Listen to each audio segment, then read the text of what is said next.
নাই হাইরে মুরব্বীরা বলছিল তাদের তলোয়ারের ব্যবহার ভালো না, হাতের লেখা সুন্দর। ঠিক প্রমাণ হয়ে গেল যখন মুসল্লি ধীরে ধীরে কমে যাচ্ছে, ওই সময় যে মাত্র মুসল্লি ধীরে ধীরে কমে যাচ্ছে, উনি চিন্তা করল হাইরে আমি ফজরের নামাজের পরে আমি রওনা হয়ে যাইব। ইমাম হুসাইনকে চিঠি পাঠাইলাম, ইমাম হুসাইন তো কুফা নগরীর মধ্যে চলে আসব, আমি বললে সমস্যা না হয়, কিন্তু ইমাম হুসাইন যদি কারবালার ময়দানে আসে, কুফা নগরীর মধ্যে আসে, আমি তো হাসরের ময়দানে আসামি হইয়া যাইম। আমি যাই ইমাম হুসাইনকে যাইয়া বলতে হবে আর যেন ওই জায়গার মধ্যে না আসে। এই কথা বলতেছে রে বাবা, কিন্তু ফজরের নামাজের পরে রওনা হয়ে যাইব, মদিনার উদ্দেশ্যে রওনা হয়ে যাইব। ওই সময় ইবনে জিয়াদে দুইটা ঘাতক লাগাই দিছে মারার জন্য, দুইটা ঘাতক লাগাই দিছে।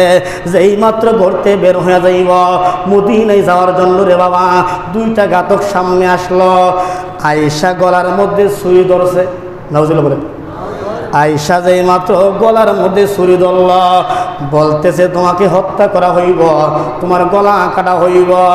ইমাম মুসলিম রাদিয়াল্লাহু তাআলা ডাক দেখো, তোমরা না আমার পিছে নামাজ পড়ছো, তোমরা না আমার পিছে নামাজ পড়ছো, আমার কাছে বায়াতে রাসূল গ্রহণ করলা, আমার কাছে মুরিদ হইছো, এখন কেন আমাকে তোমরা জবাই করবা? আমাকে একটু সময় দাও মদিনায় যাওয়ার জন্য। ইমাম হুসাইনকে যাইয়া বলবো, উনি যেন এখন না আসে, এই জন্য তোমরা আমার একটু সময় দাও। কই তুমি গেলে তুমি আর আসবা না। যেই মাত্র বলছে গেলে আসবা না, ইমাম মুসলিম ডাক দেখয়, ইমাম মুসলিম ডাক দেখয় কুফা নগরী, ও কুফাবাসী রে, ও কুফাবাসী, আমি কথা দিলাম আমি এখান থেকে গেলে আবার আসব। আমি যখন আসব তোমরা যা পর আমাকে আঘাত কইর, কিন্তু আমার সময় দাও। তুমি বলতেছো আমি গেলে আর আসবো না, কিন্তু একটা কথা যাই না রাখো, আমরা হইলাম নবীর আওলাদ। নবীর আওলাদ কোনদিন কথা দিয়া কথার বরখেলাপ করতে পারে না।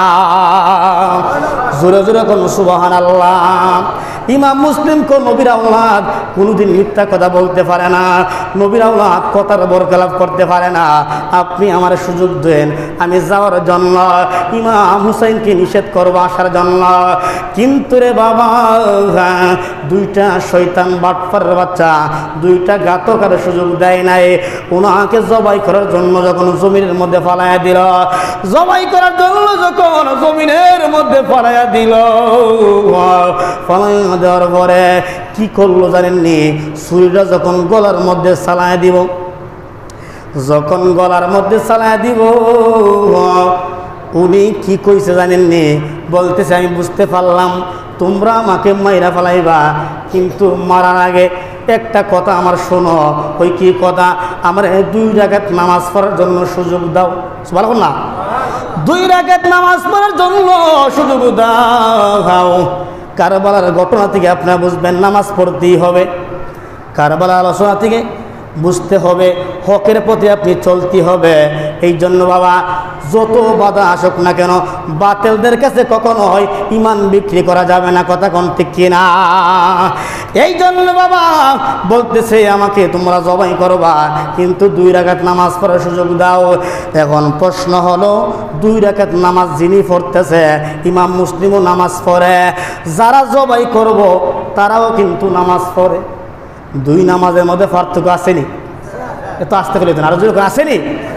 2 নামাজের মধ্যে পার্থক্য হইল, তারাও নামাজি, তারাও নামাজি, ইমাম মুসলিমও নামাজি, হুসাইন পরিবারও নামাজি, এজিদ পরিবারও নামাজি। তারা কিন্তু হিন্দু বুদ্ধ খ্রিস্টান না, তারা হইল মুসলমান। মুসলমান হইয়া নবী পরিবারের গলায় ছুরি চালাইছে। তারা কি এজিদি মুসলমান নাকি হুসাইনি মুসলমান? এজিদি মুসলমান। এমন এজিদি মুসলমান আমাদের সমাজে আছে না নাই? আরো যেরকম আছে না নাই? দেখবেন বাবা আশুরার মাহফিল করলে চুলকানি শুরু হয়ে যায়, শহরে কারবালার মাহফিল করলে চুলকানি শুরু হয়ে যায়। এই জন্য বাবা ইসলামপুর মোল্লাপাড়া নামাজ ইমান মজবুত রাখবেন। কারবালার আলোচনা যদি আপনি শুনতে পারেন, মনোযোগ দিয়ে শুনতে পারেন, কারবালার প্রেম যদি অন্তর ঢুকাইতে পারে, আমার নবী বলছেন ইমাম হুসাইনকে যারা ভালোবাসব আমি নবীরে ভালোবাসা হইব, ইমাম হুসাইনকে যারা কষ্ট দিব আমি নবীরে কষ্ট দেওয়া হবে। কথা কোন ঠিক কিনা? এটা দ্রুত আল্লাহুম্মা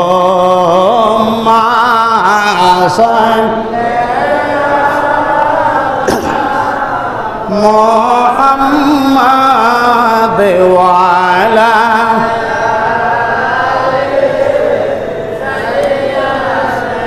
আলা মুহাম্মাদ আল্লাহুম্মা সাল্লি আলা মুহাম্মাদ ওয়া আলা আলি সাইয়্যিদিনা।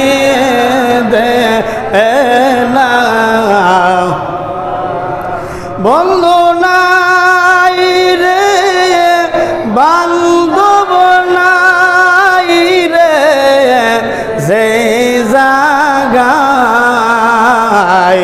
সেই জায়গার বন্ধুগণ মুস্তাফা আল্লাহুম্মা সাল্লি আলা মুহাম্মাদ ওয়া আলা আলি সাইয়্যিদিনা।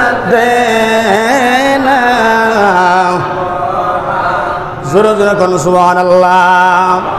এবার ইমাম মুসলিমরা যখন এবার জমিনের মধ্যে ফলাইয়া দিল, বাবা গলার মধ্যে ছুরিটা চালাইয়া দিল। ছুরিটা চালাইয়া দেওয়ার পরে ওনাকে যখন হত্যা করলো, শহীদ কইরা ফেলাইল, ইন দি মিন টাইমে ইবনে জিয়াদ একটা মিটিং করেছে।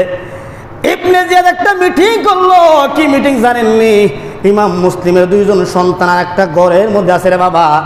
ইবনে জিয়াদ বলছে ইমাম মুসলিমের দুইটা সন্তান আছে, এই দুইটা সন্তানকে যে দইরা আনতে পারবো, সে যে আমার কাছে দইরা আনতে পারবো তাকে স্বর্ণ মুদ্রা দান করা হবে। চিল্লা এখন নাউজুবিল্লাহ, আরো জোরে এখন নাউজুবিল্লাহ।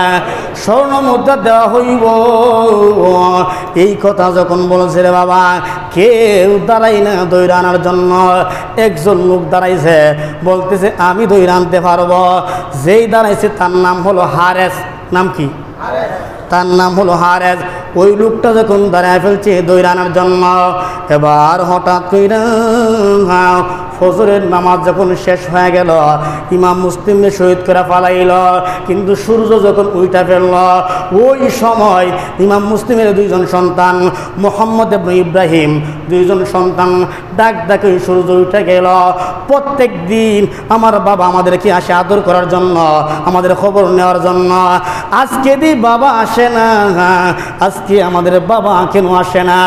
এবার বাড়ির মালিক ডাক ডাকে, বাড়ির মালিক প্রত্যেক দিন আমার বাবা আমাদের খবর নেওয়ার জন্য আসে, আজকে কেন আসে না একটু বলবেন? কিন্তু বাড়ির মালিক চোখের পানি ফেলা ডাক ডাকে, তোমাদের বাবা দুনিয়াতে না হয়, তোমাদের বাবারে তারা মাইরা ফালাইছে। চিল্লা কোন নাউজুবিল্লাহ। তোমাদের বাবারে তারা মাইরা ফালাইছে। এই কথা বলার পরে বাবা এবার উনারা বলতেছে, মোহাম্মদ ইব্রাহিম বলতেছে, হাই রে আমার বাবা শহীদ হয়ে গেছে, আমাদেরকে তো তারা শহীদ কইরা ফেলাইব, আমরা রেখে মদিনা চইলা যাইব। ইমাম হুসাইনকে যাইয়া বলবো এই কুফা নগরীতে যেন না আসে। ইমাম হুসেন আসলে ইমাম হুসাইনকেও বাঁচতে তারা দিবে না। এই কথা বলার পরে যখন তো ঘরতে বের হয়ে গেল, এবার ঘরতে যখন বের হয়ে যায়, বাড়ির মালিককে তোমরা বের হয়েও না, আমি একটু দিন উঠলে আগামীকালকে সকালবেলায় মদিনার কাফেলা ধরাইয়া দিব, তোমরা মদিনা চইলা যাইবা। এখন তোমরা যাইতে পারবা না। যেই মাত্র মদিনা কাফেলা ধরার জন্য যখন রওনা হয়ে গেল, যাইয়া দেখে মদিনার কাফেলা চলে গেছে। সুবহানাল্লাহ বলেন। মদিনার কাফেলা যখন চলে গেল, ওই সময় কি করব? দুইজন ছোট ভাই, একজন হলো ছোট আর একজন হইলো বড়। ওনারা দুইজন হাঁটতে হাঁটতে মরুভূমির বালু হাঁটতে হাঁটতে পায়ের তলার মধ্যে টসা ফিল লাগেছে। ছোট ভাই ডাক কয়, ছোট ভাই ডাক কয়, বড় ভাই মদিনার রাস্তাটা কোন দিকে, আর কতটুকু সময় আছে? এবার ডাক কই, বাইরে আমরা তো মদিনার রাস্তা চিনি না। হঠাৎ কইরা মরুভূমির বালুর মধ্যে হাঁটতেছে, হাঁটতে হাঁটতে হঠাৎ কইরা ছোট ভাইয়ের পানির তৃষ্ণা লাগিয়া গেল। ডাক কই, ভাই আমার তো পানির তৃষ্ণা লাগিয়া গেল, একটু পানি আমাকে দিবেন না? এবার বড় ভাই কই, তুমি ছোট ভাই আমার কাছে পানি চাইছো, আমি পানি কোথায় থেকে দিব? তারপরে চেষ্টা করে দেখি পানি কোথাও পাওয়া যায় কিনা। হঠাৎ কইরা পানি তো চতুর্দিকে